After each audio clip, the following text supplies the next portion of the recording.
നമസ്കാരം, ഞാൻ രേവതി ഉദയൻ. പുലി പതുങ്ങുന്നത് ഒളിക്കാനല്ല, കൂടുതൽ കരുത്തോടെ കുതിക്കാനാണെന്നത് അന്വർത്ഥമാക്കുന്ന വിധമാണ് രാജീവ് ചന്ദ്രശേഖർ മുന്നോട്ട് പോകുന്നത്. നിലമ്പൂരിലെ ഉപതെരഞ്ഞെടുപ്പുമായി ബന്ധപ്പെട്ട് കഴിഞ്ഞ ദിവസം രാജീവ് നടത്തിയ പ്രഖ്യാപനങ്ങളൊക്കെ വെറും പൊളിവാക്കുകളായിരുന്നോ എന്നത് കാത്തിരുന്നു കാണേണ്ട അവസ്ഥയിലേക്ക് നിലമ്പൂരിലെ BJP സ്ഥാനാർത്ഥി നിർണയം എത്തി നിൽക്കുകയാണ്. അതും കോൺഗ്രസിന് തലവേദനയാകുന്ന മട്ടാണ്. കോൺഗ്രസുകാർക്ക് തലവേദന ഒഴിഞ്ഞിട്ട് നേരമില്ല എന്ന തരത്തിലാണ് കാര്യങ്ങൾ മുന്നോട്ട് പോകുന്നത്. വീട് മൊത്തം തീപിടിക്കുമ്പോൾ ഊരുന്ന കഴുക്കോല് ലാഭമെന്ന തരത്തിലാണ് കോൺഗ്രസിലെ പല നേതാക്കന്മാരുടെയും പ്രവർത്തനങ്ങളും മുന്നോട്ട് പോകുന്നത്.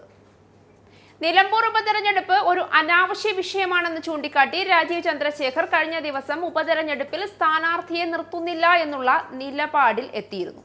എന്നാൽ അതേസമയം തമ്മിൽ തല്ല് നടക്കുന്നതിനിടയിൽ കോൺഗ്രസിലെ പ്രമുഖ മുഖങ്ങളെയൊക്കെ തങ്ങളുടെ കോട്ടയിലേക്ക് ചേർക്കാൻ തയ്യാറെടുക്കുകയാണ് BJP നേതൃത്വം. അതിന്റെ മുന്നോടിയായി കഴിഞ്ഞ 10 വർഷമായി മലപ്പുറം DCC ജനറൽ സെക്രട്ടറി ആയിരിക്കുന്ന ബീന ജോസഫിനെ BJPയിലേക്ക് ക്ഷണിച്ചുകൊണ്ട് MD രമേശ് ബീനയെ നേരിട്ട് സന്ദർശിച്ചു എന്നുള്ള വിവരങ്ങളാണ് പുറത്തുവരുന്നത്. നിലമ്പൂർ സ്വദേശിനിയും ക്രിസ്തീയ വിഭാഗത്തിൽ നിന്നുള്ള വ്യക്തിയും ക്രിസ്തീയ സംഘടനകളുമായി വളരെ ശക്തമായ ബന്ധം പുലർത്തുകയും ചെയ്യുന്ന ബീനയെ BJP സ്ഥാനാർത്ഥിയാക്കി നിലമ്പൂരിൽ നിർത്തി വിജയിപ്പിക്കാനുള്ള സാധ്യതകളാണ് BJP നേതൃത്വം ആരായുന്നതെന്നുള്ള വാർത്തകളും പുറത്തുവരുന്നുണ്ട്. കോൺഗ്രസിന്റെ സ്ഥാനാർത്ഥി നിർണയത്തിനെ തുടർന്ന് കോൺഗ്രസിനുള്ളിൽ അതിശക്തമായ പ്രക്ഷോഭങ്ങൾ അൻവറിന്റെ നേതൃത്വത്തിൽ നടക്കുന്നതിനിടയിൽ അൻവറിനെ അനുനയിപ്പിക്കാനുള്ള തിരക്കിലാണ് കോൺഗ്രസിലെ ഒട്ടുമിക്ക നേതാക്കന്മാരും. അതിനു പുറമെ DCCയിലും KPCCയിലും ആകെ അഴിച്ചുപണി നടത്തണമെന്നുള്ള ദീപാ മുൻഷിയുടെ മുന്നറിയിപ്പിനെ തുടർന്ന് KPCC അഴിച്ചുപണിക്ക് ശേഷം DCCയിൽ അഴിച്ചുപണി നടത്താൻ കോൺഗ്രസ് തയ്യാറെടുക്കുകയും ചെയ്യുന്നുണ്ടായിരുന്നു.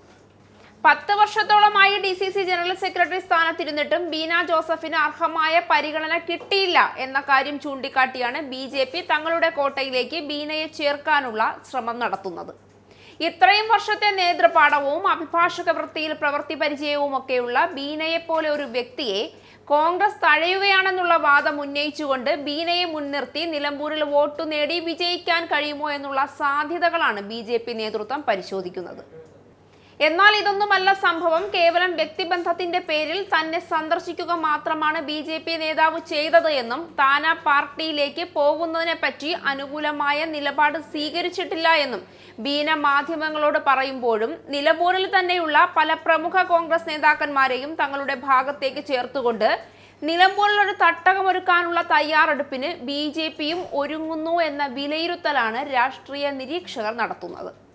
ആര്യാടൻ ഷൗക്കത്ത് പിതാവ് ആര്യാടൻ മുഹമ്മദിന് നിലമ്പൂരിൽ ഉണ്ടായിരുന്ന ജനസ്വീകാര്യതയെ മുൻനിർത്തി നോക്കിയാൽ പോലും അതിശക്തനായ ഒരു സ്ഥാനാർത്ഥിയാണെന്നിരിക്കെയും കോൺഗ്രസിന് നടക്കുന്ന തമ്മിൽ തല്ലും അൻവർ പല രാഷ്ട്രീയ നേതാക്കന്മാരുടെയും പൊയ്മുഖം വിളിച്ചു പറഞ്ഞുകൊണ്ട് രംഗത്തു വരുന്നതും കോൺഗ്രസ് നേതൃത്വത്തിന് ആകെ ചീത്തപ്പേരുണ്ടാക്കിയിട്ടുണ്ട്. ഇത് തിരഞ്ഞെടുപ്പിൽ പ്രതികൂലമായി കോൺഗ്രസിനെ ബാധിക്കാനുള്ള സാധ്യതകൾ തള്ളിക്കളയാൻ കഴിയില്ല. ഇടതുപക്ഷം ഇതുവരെയും തങ്ങളുടെ സ്ഥാനാർത്ഥി ആരാണെന്ന തീരുമാനത്തിലേക്ക് എത്തിയിട്ടുമില്ല. ഈ സാഹചര്യങ്ങളൊക്കെ മുന്നിൽ കണ്ടുകൊണ്ടാണ് ബീനയെ പോലെ ഒരു നേതാവിനെ തന്നെ നിലമ്പൂരിൽ നിർത്തിയാൽ വിജയിക്കാമെന്നുള്ള പ്രതീക്ഷ BJP വെച്ചു പുലർത്തുന്നത്. ഇനിയൊരു പക്ഷേ നിലമ്പൂരിൽ സീറ്റ് പിടിക്കാൻ കഴിഞ്ഞില്ലെങ്കിൽ പോലും വോട്ട് ഭിന്നിപ്പിക്കാൻ ബീനയെ പോലെ ഒരാളെ നിർത്തുന്നത് കൊണ്ട് സാഹചര്യമൊരുക്കാൻ BJPക്ക് കഴിയുമെന്നുള്ളത് ഉറപ്പാണ്.